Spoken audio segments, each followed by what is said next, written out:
Hi, I'm Michelle Borland, and today we're going to be talking about how to safely and properly groom a horse. Howdy, and welcome to the Bar SC Ranch, where you will experience our journey of running a family business, caring for animals, and doing life together. Subscribe now and be inspired here at the Bar SC. The importance of grooming a horse. Grooming a horse is incredibly important, especially before we're going to ride. We need to make sure that we have taken off all of the dirt or mud or sweat or anything that could be caked to our horse underneath the saddle or the bridle, especially because that can cause discomfort to the horse while we're riding. Another reason that it's very important to groom our horse is it gives us the opportunity to look our horse over, make sure that they don't have any bumps, bruises, swellings, cuts, things that would cause discomfort to our horse, and maybe we wouldn't want to ride him that day, or maybe the vet needs to come out and help us take care of our horse. Grooming gives us the chance to do that and make sure that the body condition is maintaining. So we want to just always look at them, see how their muscle is developing with the exercise that we're giving them, and that they're maintaining the proper weight that we would like for our horse to maintain.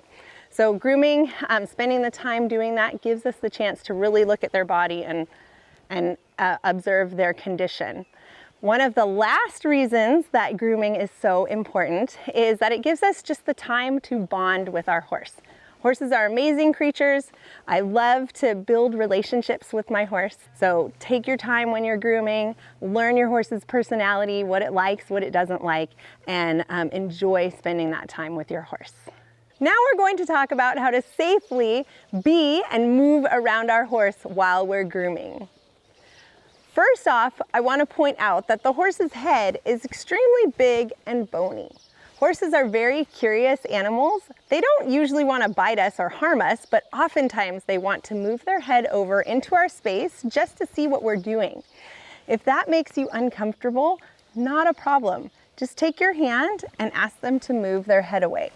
Sometimes we have to do this multiple times during our grooming session, and that's fine. You're not hurting their feelings. The next portion of the horse that I'd like to point out are their feet. Both the front legs and the back legs move forwards, backwards, and sideways. Horses that are trained really never mean to step on people. But occasionally, just as they're moving around, they get too close to our feet. Sometimes they even end up on our feet, and this can be a little bit of a problem. If that happens, just take your hands and you're going to move the horse over and away from you. This gets the horse off of your feet or away from your body and keeps you safe. And again, it's not hurting their feelings. As we walk to the back end of the horse, it's important to point out, I feel, to my students that the horse's tail is very rough, and a lot of times horses will be swishing flies. It's important to point out to our students that this tail just might be surprising if it comes across and swishes them, so they should just be aware of that. As we're talking about the rear end of the horse, we have to go around our horse, so we've got to go around the rear end. There are two safe ways to do that. The first way is to just be extremely close. Touch and talk to your horse while you are moving around the backside.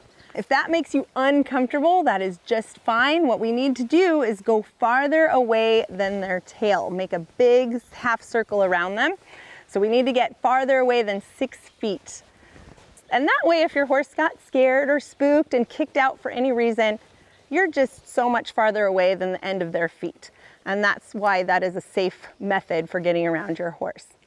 I do have to remind my students, especially my younger ones, that even though it seems like it would be a faster, easier way to get to the other side of the horse, we never ever go underneath the belly or under the neck in front of the horse. Either way, if the horse got spooked, it would put us in a dangerous situation. You don't ever want to get squished between a horse and a wall, and you certainly don't want to be underneath all 4 feet if they decide to get scared. So the best ways to go around a horse are definitely from the rear end, using either going very, very close or far away. Now we're going to talk about how to actually groom our horse and the tools that we're going to use. I like to keep my tools in a bag like this or in a grooming box Either way, you can make sure really quickly that you have all of your tools and that they're clean and ready to be used every day. Also, when we're grooming our horse, it's important to remember that our tools are expensive and we don't want them to get destroyed by the horse accidentally moving around and stepping on them. So I like to keep my grooming box or bag away from the horse so that the horse can't step on it while we're in the grooming process. All right, so now we're going to talk about the tools that we're actually going to use. The first tool is called a curry comb. Curry combs come in all different shapes, sizes, colors. You can pick any curry comb that makes you happy. Today I'm going to be using a very simple plastic curry comb, silver in color. We're going to use the curry comb over the fleshy parts of our horse. So when I say fleshy parts of our horse, that means the barrel, the rear end of the horse, and the neck, as well as the chest and the belly. I'm not going to use a harder curry comb on the bony parts of the horse, so I don't want to use it on the legs, and I don't want to use it on the face. Now we're ready to begin our grooming process. We want to make sure that we use our free hand and keep it on the horse at all times. When we're grooming a horse, sometimes it's really easy to get very focused on what we're doing and we don't see the horse moving around. Keeping our free hand on the horse will allow us to feel if the horse is moving, especially towards us, so that we can either push the horse away from us or that we will know to get out of the way as the horse is coming towards us. So I'm going to take my free hand, make sure that I've got it on my horse's body so I can feel her. I'm going to take my other hand that is holding my curry comb and I'm going to begin to curry my horse. I'm going to use this brush in circular motions. I like to use it pretty hard, but again, you want to make sure that you're understanding what your horse likes.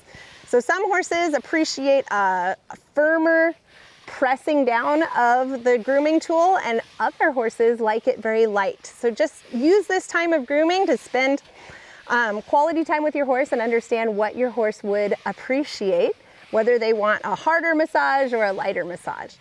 But this brush is going to bring up all of the dirt and loose hair that was underneath the coat close to the horse's skin. And this is going to get them really nice and cleaned up and ready for our next brush. Our next brush is going to brush away all of this hair and dirt. The next brush that we're going to use is called the hard brush or the body brush. These brushes look a little bit different from each other, but they work essentially the same way. Again, they come in different colors, different sizes. You can pick whatever you want, but the point is that they work really well at getting that dirt and hair that we just brought to the surface off of your horse. So what I'm going to do is I'm going to take my hard brush. I'm going to make sure that I'm touching the horse with my free hand. And I'm going to use this hard brush in short, kind of firm strokes, removing all of that dust, dirt, and hair that we just brought to the surface of the horse with the curry comb. Now we're going to brush it away with the hard brush. We're going to go with the grain of the hair. We don't want to go against it. Notice if I go against it, it ruffles the hair up. Sometimes our horses actually don't like the way that that feels. So it's really important to make sure you're always looking where the grain of the horse's hair goes and follow that. That'll keep it most comfortable for your horse. In addition to the fleshy parts of the body of the horse, we can use this brush on both the legs and the face. When we are brushing the legs of a horse, it's really important to stay safe. And one of the ways that we can do that is by never kneeling on the ground or sitting on the ground. We always want to stay on our feet so that we can easily move if the horse happens to come towards us. So I'm going to stay on my feet. I'm going to put my brush in my left hand because I'm on the horse's right side. I'm going to keep my hand on her so that I can feel her, and I'm going to take my brush and brush down the leg.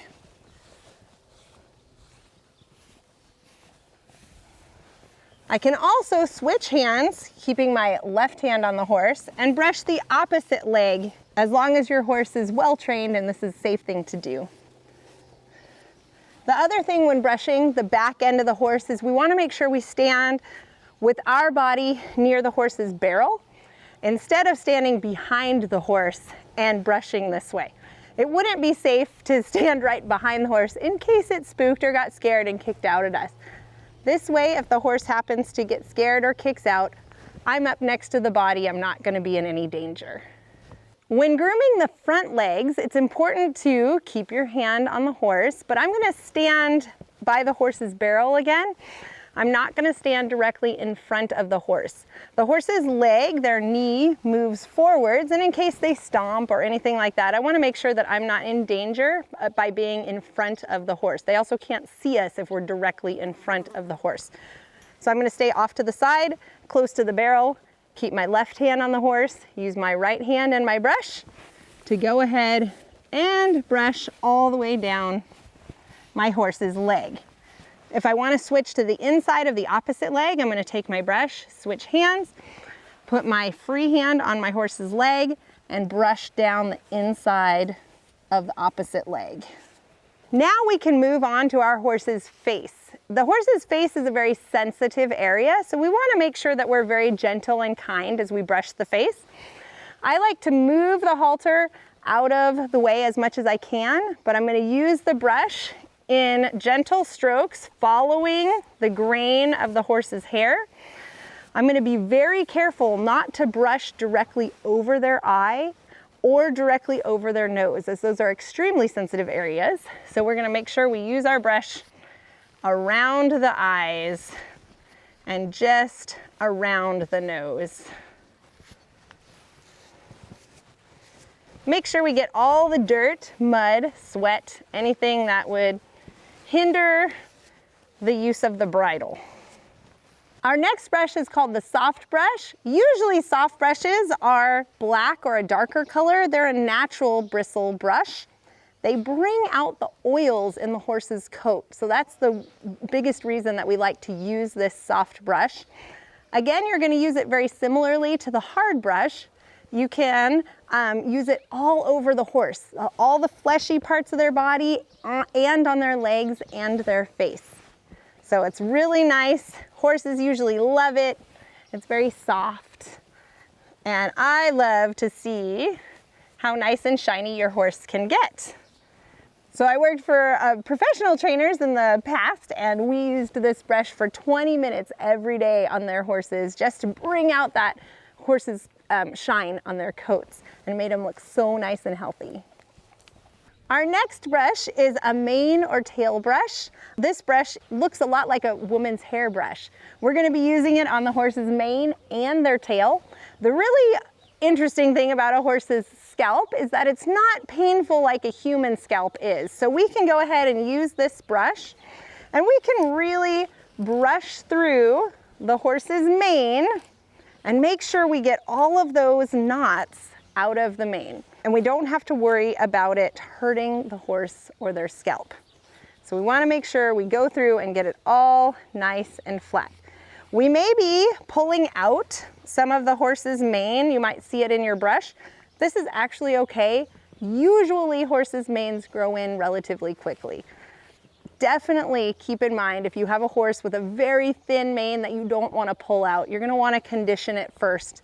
That way you won't pull as much hair out. But with Paloma here, she's got a lot of mane. We just go ahead and brush it all and make it nice and smooth, and she doesn't mind a bit. Grooming the tail can be a little bit more involved simply because the tail hair does not grow in as quickly as the mane. So we want to be very, very careful when we are grooming the tail. We don't want to pull out any tail hair if possible. So what I like to do is wash and condition the horse's tail really well before we start grooming it. So I've done that ahead of time. We've got some products in it, some conditioner, and I like Shoshin, but you can use whatever. There's 100 products on the market. But the way that we can groom the tail without pulling out the tail hair is by gathering it all up and twisting it. And then I actually place the tail on my leg and brush it out. Starting at the end, make sure every bit of that tail is brushed out, and then we let a little bit more go. This way we're guaranteed to pull out the least amount of hair possible. You're still going to possibly pull out some, or some of the tail breaks off. It's not usually that big of a deal, but this way we're just not randomly pulling out as much hair as we can. So this process takes a lot more time. I do not brush my horse's tail every day. I brush it maybe once a week to make sure that I don't pull out the extra hair. We keep it nice and conditioned. Sometimes we keep it braided in a tail bag. Things like that. There's a number of things you can do to keep your horse's tail nice and healthy. But when it comes to brushing it in this manner will keep it as nice and healthy as possible. The last tool that we're going to be using is called the Hoof Pick. There are many different colors, styles, again, of Hoof Pick. Pick the one that makes you the happiest. I like the one with the little brush in it. We're going to be picking both of the horse's front feet and both of the horse's back feet. In order to pick the horse's front feet, we're going to stand facing the back end of the horse. I'm going to use the hand that is closest to the horse to run it down the back side of the leg and pinch on the tendons, asking the horse to pick their foot up. I'm going to support the horse's hoof with my opposite hand and then use the hoof pick to dig out the crevices around the frog. The point of picking out the content of the horse's hoof is to make sure that we don't have any stones or seeds, something that could be in there that could bruise the bottom of the horse's hoof. So as long as you get all of that cleared out, not a problem. You're good to go and move on to the next foot.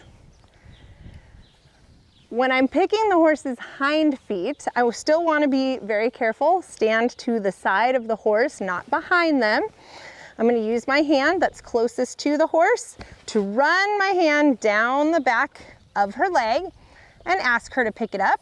It's important to note that sometimes horses will pick it up, their feet up really, really high, and then they'll relax their leg down. Make sure your opposite hand, so in this case my left hand, is supporting the bottom of the horse's hoof. I'm going to use my right hand, hold the hoof pick, and then use it to pare out any rocks or dirt or anything that I want to get out, especially around the horse's frog. All right, and I can even use the brush. And then I'm going to let the horse's leg down gently. Now I would like to talk just a little bit about seasonal grooming.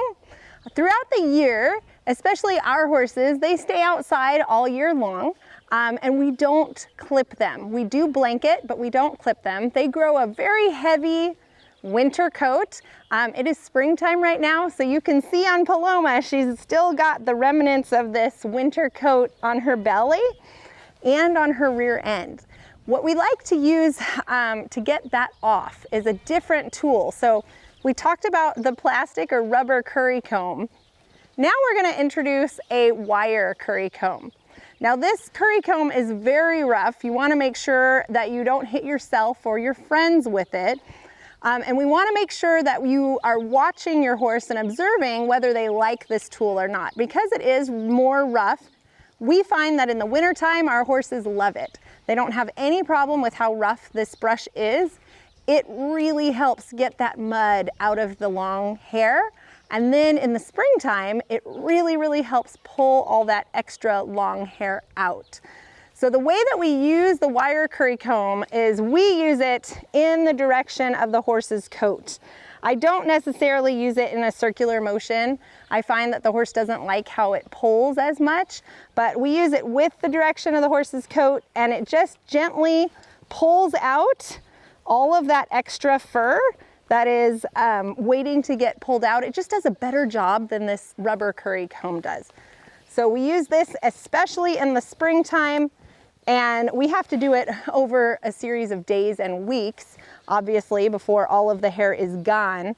But it definitely does just a significantly great job at getting that extra long hair out and off the horse.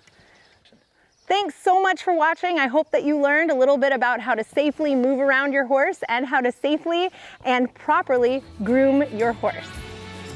If you enjoyed this video, we'd love to hear from you. Like and subscribe and leave us a comment about what you might like to see in future episodes. We'll see you back on the ranch.